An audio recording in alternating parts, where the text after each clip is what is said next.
দেখো বন্ধুরা, আজকে আমার রান্নাঘরে কি রান্না হচ্ছে। আজকে আমি রান্না করছি ডিম। তো ডিম রান্না করছি, তো আমরা আগে আলুটা কষে নিই, সিদ্ধ করে নিলে ভালো লাগে না। এই মিষ্টিতে মশলা রেডি, একটা বানানো হয়ে গেছে। তো ডিমটা ভাজছি, ডিমটা ভেজে নিয়ে তারপরে পেঁয়াজ দিয়ে, পেঁয়াজটা হালকা করে ভেজে নিয়ে মশলা দিয়ে কষিয়ে রান্না করলে এই ডিমের তরকারিটা বেশি স্বাদ হয়। আর ডিম আলু সেদ্ধ করে রান্না করলে খেতে অতটা ভালো লাগে না। তো আগে খেতাম এটা এখন আমরা এভাবেই খাই। ডিম লাল লাল করে হালকা করে ভেজে নিলাম ডিমটাকে, আলুটাকেও ভেজে রেখে দিয়েছি। আস্তে আস্তে আঁচ দিয়ে ভাজতে হচ্ছে, নাহলে পুড়ে যাবে। বেশি ডিম না, 4টে ডিম। দেখো ডিমটা হয়ে গেছে ভাজা, এবার তুলে নেব। ভাজার মধ্যে আমার বাঁ হাতে ক্যামেরা, ডান হাতে কাজ করছি, ফোনটা ধরতে একটু অসুবিধাই হয়, তো অসুবিধা করেই করছি। তো চলো, ডিমটা ভাজা হয়ে গেছে, এবার আমি ডিমটা তুলে নেব একটা করে। ডিমটা তুলে নেওয়ার পরে পেঁয়াজটা লাল করে হালকা করে ভেজে নেব। তারপরে আমি ঝোলটা বসাবো। দেখো হালকা করে একটু জিরে ফোড়ন দিলাম, তো দেখাতে পারছি না ঠিক করে। পেঁয়াজটা ছাড়লাম, অল্প পেঁয়াজ দিলাম, কারণ আমি মশলার মধ্যে একটু পেঁয়াজ দিয়ে দিয়েছি, ওই জন্য আর বেশি দিলাম না। এমনিতে মশলাটা অনেকটা হয়ে গেছে, মশলাটা ঘুরবে না বলে একটু পেঁয়াজ দিয়ে ঘুরেছি। পেঁয়াজ, টমাটো, আদা, রসুন, কাঁচা লঙ্কা সব দিয়ে মশলাটা ঘুরিয়ে নিয়েছি। পেঁয়াজটা এবার ভাজা হয়ে গেলে আমি এটা একটা মশলাটা দিয়ে দিব সাথে।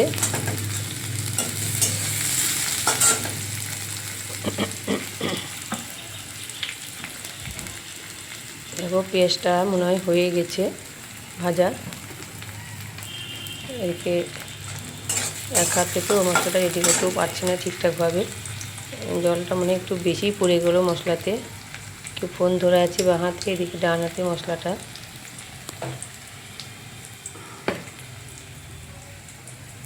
তো চলো, এবার আমি মশলাটা দিয়ে দিব।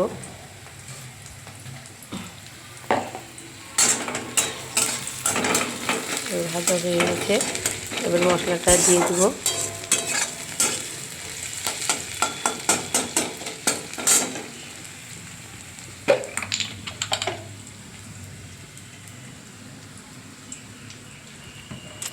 লবণের কুটোটা নিতে এসেছি, একটু দূরে আছে, তার জন্য ফোনটা এরকম কাঁপলো একটু। এরকম মশলাটা দিয়ে দিলাম। মশলাটা দিয়ে নাড়াচাড়া করে তারপরে আবার ওর মধ্যে ডিম আলুটা দিয়ে নেড়ে চেড়ে নিয়ে আমি জল দিয়ে দেবো। দেখো এক হাতে ফোন, একটু জল দেবো মশলাটা ধুয়ে। তো জলটা মনে বেশি পড়ে গেলো কাপে, তো বেশি দিয়ে দিলাম, একটু করার নেই, অনেকটা জল বেশি হয়ে গেলো।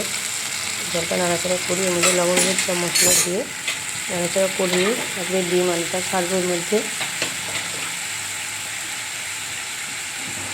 জলটা বেশি হয়ে গেল, জলটা বেশি পড়ে গেল, কিছু করার নেই। বাঁ হাতে যেহেতু ফোন, মিক্সিটা ধুয়ে দিতে গেলাম, তো জলটা অনেকটাই বেশি পড়ে গেল মশলার সাথে। মশলার জলটাকে ফেলে দেওয়া যাবে না, তার জন্য যে দিয়ে দিতে হলো, অনেকটাই জল বেশি হয়ে গেল। তো চলো, জলটা করতে করতে মশলাটার গন্ধটাও চলে যাবে পেঁয়াজ রসুনের। কষাতে মশলাটা কষিয়ে এখন আমি দিয়ে দিলাম লবণ দিলাম, হলুদ দিয়ে মশলাটা কষিয়ে আস্তে আস্তে মশলাটা কষিয়ে নিয়ে তারপরে দিয়ে দেবো ডিম, ভেজে রাখা ডিম আর আলুটা।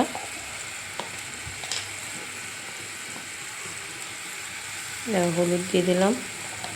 বা হাতে ফোন ধরে আছি, ডান হাতে দিচ্ছি, তার কাছে কথা বলছি, আমার একটু অসুবিধাই হচ্ছে, যার কারণে ফোনটা রাখার জায়গা নেই আমার এখানে।